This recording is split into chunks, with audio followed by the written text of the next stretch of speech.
Hello, everyone, and welcome to Ignite. This week, I am excited to be here with Renuka, founder of HUID. Renuka, welcome. Thank you so much, Karen. Thanks for having me. Oh, it's an absolute pleasure. So just to start off, could you maybe just give us a little bit of an introduction to your business, please? So, my business essentially takes onion waste and we convert it into compostable food preserving packaging materials for food and beyond. Wow, okay, that's very cool. I want to hear a lot more about that, but I'd love to start by just going a little bit back. Tell us a little bit about where you're from, where you went to school, what did you study in school, what were you like as a student? Gosh. Okay, so I have kind of a mixed background in the sense that I am from one place. So I'm originally from India, but I've grown up in the Netherlands and Singapore. And so I went to school in Singapore. And as a student, I would say, quite interested in a range of different subjects. It wasn't just one thing that caught my eye. I really liked art, but I also loved chemistry, and history was also really fascinating. So I think it's always been fascinating to blend ideas from different subjects together. I was just always interested in little bits of everything, and yeah, never really thought I know exactly what I want to do. I just sort of thought, I guess I'll create it along the way and see what I enjoy. And did you think about being an entrepreneur when you were young? Was that on your radar? Not at all. Not at all. I just knew what I liked doing or what I enjoyed. I never thought that it would necessarily turn into a business. But I think, yeah, it's been an interesting journey to get here. And it's been very recent. Like, it wasn't in high school, it wasn't a thing. In university, even, I didn't even have an idea of starting a business. But it was just a result of many chance happenings and interests growing along the way. What did you study in university? So I went on to study textile design. So I guess materials, but more in a the course was kind of traditional in the sense that it focused mostly on fabrics with the intention of kind of going towards interiors or fashion, but they also kind of said, if you want to explore other things, like there's the space to do that too. While I was at university, one of the things I did notice was that we were in the workshops a lot, but we were working with things like pigments and dyes that when we were going to dispose of them, we would have to dispose of them in these ominous blue vats and then they'd get taken away. And I just thought, I'm sitting there printing and touching this stuff all day and then I go off to eat lunch. Like, this is very strange. So maybe how can we create something that doesn't have that sort of impact and doesn't need to be taken away in a very sort of ominous manner? And that kind of just spiraled that like line of inquiry. Eventually I started applying that thinking to everything, and it became a problem solving sort of tool. Like, how can I make this better? And I think when I was looking at it that way, I started to see links between that way of thinking and essentially how businesses operate. That's their entire goal, right? To solve problems. Brilliant. Such a good point because really that's what business and entrepreneurship is, just solving problems. And if you can find a problem that you're passionate about, that you think that you may be able to do something about, and then just start kind of digging away at it, it's amazing what you can come up with. So how then did it become a business? Talk me through that journey.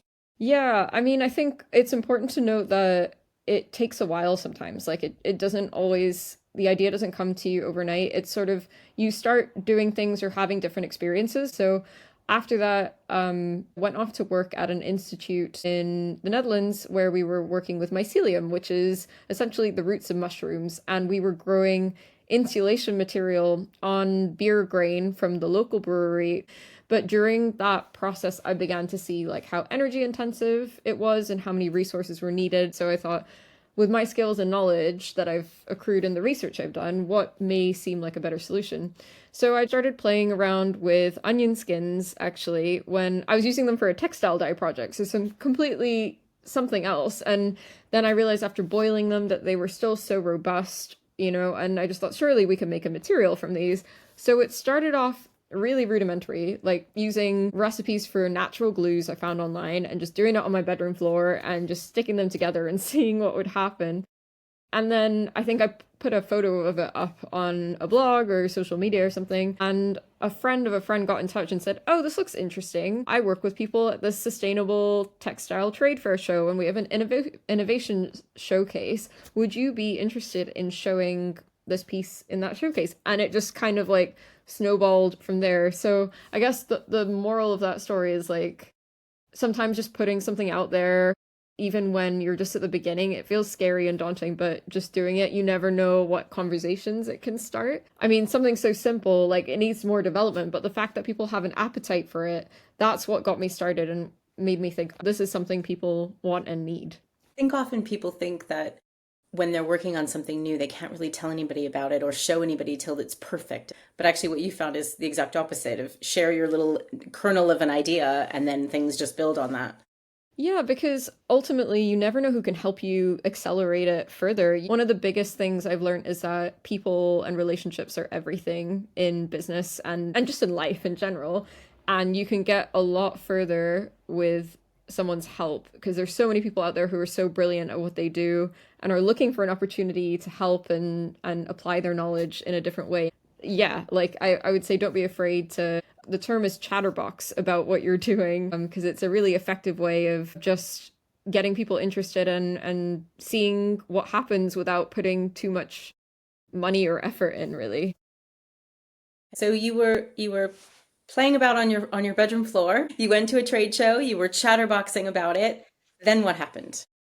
Yeah, then I thought, okay, gosh, now I need to take this seriously. What do I do? What resources do I have apart from my kitchen and the things that I've done? So I think I realized at that point, okay, if this is going to go somewhere, I need to be able to access equipment or, scientists or people who can really help me understand this because I'm a designer. I have no idea what I'm doing. Started reading scientific papers and asking friends who were in that field to sort of help me find the right journals and the right spaces to find that information and translate things I didn't quite understand. I had a friend up in Scotland who was right by a marine science university. And she said, I know this project you're working on is really exciting. Do you want to come up here and try and see if you can speak to some people here? And that's also one thing I really love about Scotland is that the friendliness and everyone's so open and warm and willing to help.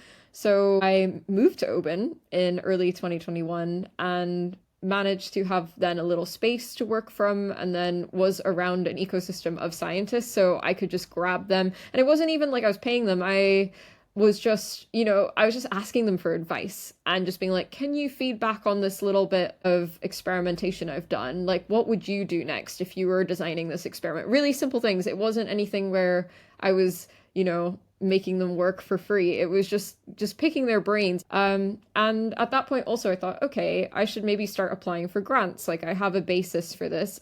I got a small grant. It was, I think, £500.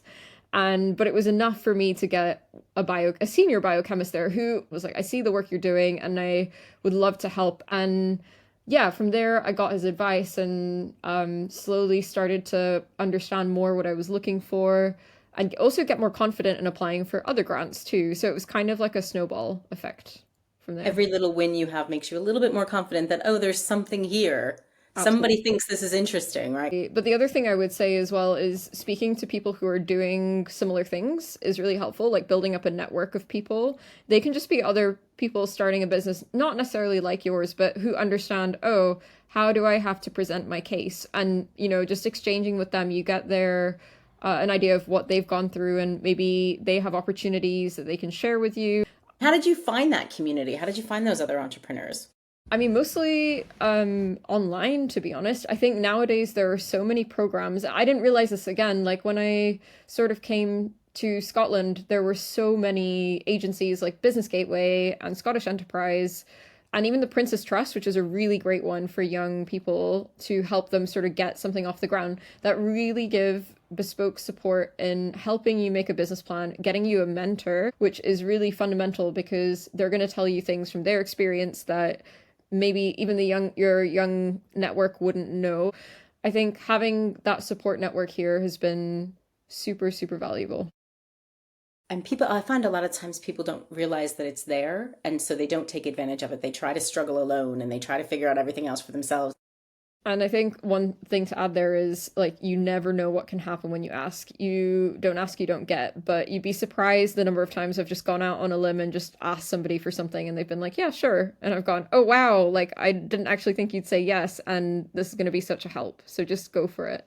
Most people want to be helpful, particularly if you're doing something interesting and cool, if you're not trying to sell something to them or take advantage of them in some way. Great. Tell me about the name of the business, actually. Where does it come from? What does it mean? And why did you choose it? Yeah, so the name is HUID and it means skin in Dutch. And there actually is a bit of a double entendre because UI in the word HUID means onion in Dutch. So I thought, oh, nice play on word there. But obviously, if you don't speak Dutch, you might not get it. But I just like the idea that packaging is sort of a second skin to so much of what we buy and consume. And here we are literally using a skin of another well, a natural object or a vegetable and then turning it into another skin. I love that. So where is the business today? How is everything going?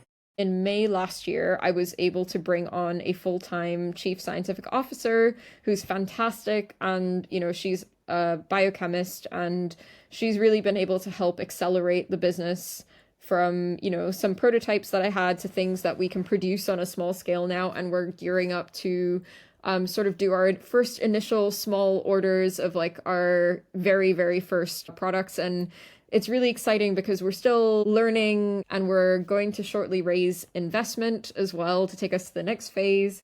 What does the vision look like? Like, what can we expect in a couple of years' time to see from you? Well, hopefully you'll be able to see the products in supermarket shelves, boxing some products. Fresh produce is kind of what we're going for. So think of like your berries, mushrooms, spinach bags even. So the next product that we're developing is like a flexible film. But what's really exciting is that the onion skin has these incredible antibacterial properties that we're taking out alongside the fibers and then putting back together again so that when you get your spinach bag, when it's wrapped in our packaging film, it can extend the shelf life of your spinach by up to 3 days longer than standard plastic films. Just because I know when I buy a bag of spinach, it wilts so quickly in the fridge and it's so frustrating because I never get through it all. So we're trying to eliminate not only plastic waste, but food waste. So that product is really exciting. So all those plastic things that we're always throwing away with our berries and the bags and all of that, the idea is that those will be replaced by a bag made of waste. Exactly. Amazing. What a wonderful, wonderful vision, and we can't wait to see it. So what I would love to do is just talk a little bit about your experience so far as an entrepreneur. What's been the best part? What have you loved about it? Gosh, quite a few different things. I think the first one is the people. You get to meet so many interesting people who have got such amazing ideas and stories and backgrounds. So I think in the time that I've been doing this, the amount of people I've gotten to interact with is just amazing, and they're all very supportive and because they know the challenge of what you're doing. Another thing is the opportunities that you create for yourself because you're making this thing and then you need to figure out who to speak to and where you need to go, and that means you get to travel to places to meet, you know, potential partners or suppliers or whatever. So I've ended up in some really random places like an onion farm in rural Spain, just like observing packing and peeling operations and being like, my gosh, I had no idea how our food systems worked, but here I am getting to experience it in real time. And then conversely, was able to go to a research facility in Sweden where they're making like cutting edge sort of like films from other sources of waste and see their machinery and like see them live at work with it and just going, this is amazing. Like, you know, little old me on the bedroom floor never would have thought that this is a thing. And the last, when you do work on your own business or project, you're constantly being pushed to learn new things and different things because you need to be doing everything all at once. So sometimes you just look back and you're like, I did that? Like that came from me. I had no idea how to do that. Like the learning curve is so steep, but you realize like how much in terms of skill you gain. And I think those moments you just go, I cannot believe I've accomplished that or that I've pushed myself to do that. And you feel empowered to be like, I am capable, which is amazing. That's one of the things I find so striking about your story is that I would have assumed, or I think many people would have assumed, that in order to do what you're doing, you would have had to have years of experience working in the food industry or been a scientist. But actually, no, what you had was an idea and you just went out and learned lots of things and talked to lots of people. So it's so cool. Oh, thank you. I think, you know, what's really funny there is that I often think if I'd known all of the things I needed to know, I probably wouldn't have done it. So I think sometimes the naivety and just wanting to do it because it interests you is actually the important thing. Yeah. Fantastic. So we've got lots of potential budding entrepreneurs out there listening. Would love to just touch on a few things in terms of what skills do you think that they should work on or that they need if they want to become entrepreneurs? I mean, this is a huge like soft skill, but and it's kind of intangible, but it's the two of them actually. The first is confidence. Like I think it's knowing that a lot of the times you're in a room where you have to explain your idea to someone. And I think, you know, a lot of the times when we're talking about our own work, we get self-conscious or we think, oh, what if it's not good enough? The reality is that you know your project inside out better than anybody else because you've been working on it for so long and you've clearly seen the value of it because you've put your time and energy into it or you want to. And so I think it's just showing up and being like, I believe in that idea. And the times where I've come in with that sense of confidence are the times where people have gone, yeah, gosh, yeah. And the times where I've shrunk back a little bit, I feel like they've not responded as well, and that's just because it's a reflection, a mirror of me, my confidence. So that is a huge thing, but that can take time to develop and it doesn't come overnight. That can be trained though. You can totally learn that. And the second thing is resilience. This is again another intangible one where, you know, stuff is going to go wrong all the time and you just have to pick up and get on with it. And I think that it is really tough in those moments where you're like, do I want to keep doing this? But then I'll look back a couple months and something ahead and just be like, oh, something really good has happened. And, you know, if I'd quit 3 months ago, I wouldn't be here. So I think it's all about just knowing that it's temporary and that you can move past it. It's building a mindset of it can come through like, you know, just positive reinforcement, having a mantra, knowing what calms you down in situations that are really stressful can be so, so helpful. Taking a breath, taking a break, and coming back to it, having a friend to speak to or a mentor to speak to, just to have perspective, that is super, super helpful. And I think that's such a good point about knowing what calms you down and how you handle stress, because everybody's different, right? Is there anything that you would recommend that students read or study or watch, or resources that you found particularly helpful? There is an influencer who has actually put out some really great information. She's a successful entrepreneur herself, and she really has made this knowledge accessible, and I think she breaks it down in a way that's simple. So Grace Beverly, she has a fantastic series on how to see if your business idea is actually worth taking forward, and then if you do, like how you can get about starting. What's so interesting also about that is, you know, the lessons that you just talked about, they're applicable no matter what kind of business you're talking about. So Grace Beverly's businesses are so different from your businesses, but actually the key lessons that she's learned and the key kind of points and skills that she's needed are very, very similar. Okay, last question for you. Think back to when you were sitting in a classroom in high school. What do you wish you knew then that you know now? Yeah, that great ideas can come from anywhere and that you don't need to wait for somebody's permission to start. If you feel really passionate about something and you really want to work on it, give it the time, give it a go, because I think there's always that thing, it gets said a lot about, you know, you'll regret not starting something more than starting and failing. So if you want to just start something, get on it and do it, and just give yourself the confidence to know that it can be good and you can try. Wise words. Well, Renuka, thank you so much. I've absolutely loved hearing your story. It's incredibly inspirational, and I am so excited to see your packaging on the shelves. Thank you so much, Karen.